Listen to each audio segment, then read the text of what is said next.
ન્યૂઝમાં આપનું સ્વાગત છે। રાધનપુર મહેસાણા રોડ પર ટેન્કર અને રિક્ષા વચ્ચે અકસ્માત સર્જાતા 4 લોકો ઘાયલ થયા।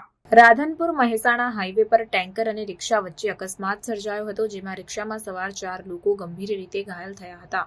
તે દરમિયાન હાઈવે પર પસાર થઈ રહેલા લોકોએ ઘાયલ લોકોને 108 દ્વારા રાધનપુર ખાતે સારવાર અર્થે ખસેડ્યા હતા, તેમજ રાધનપુર રેફરલ હોસ્પિટલ ખાતે ઘાયલોને પ્રાથમિક સારવાર આપી તમામ ઘાયલ લોકોને પાટણ ધારપુર ખાતે રેફર કરવામાં આવ્યા।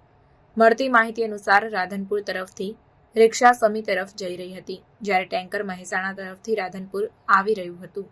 તે દરમિયાન બંને વચ્ચે અકસ્માત સર્જાયો હતો, જેમાં રિક્ષામાં સવાર ઘાયલ લોકોની વાત કરીએ તો વાઘજી ખાન જોરાવર ખાન બલોચ ગામ સમી, બેલીમ ખાન વાઘજી ખાન બલોચ ગામ સમી અને મુસ્કાનબેન મહેબૂબ ખાન બલોચ ગામ સમી, સાથે જ મહેબૂબ ખાન વાઘજી ખાન બલોચ ગામ સમી આ તમામ લોકો ઈજાગ્રસ્ત થયા હોવાની જે માહિતી છે, હાલ સપાટી પર આવી છે। રિપોર્ટર વસંત કડિયા, સેક્યુલર ગુજરાત ન્યૂઝ, પાટણ। સમાચારોની અવનવી અપડેટ્સ માટે જોતા રહો સેક્યુલર ગુજરાત ન્યૂઝ।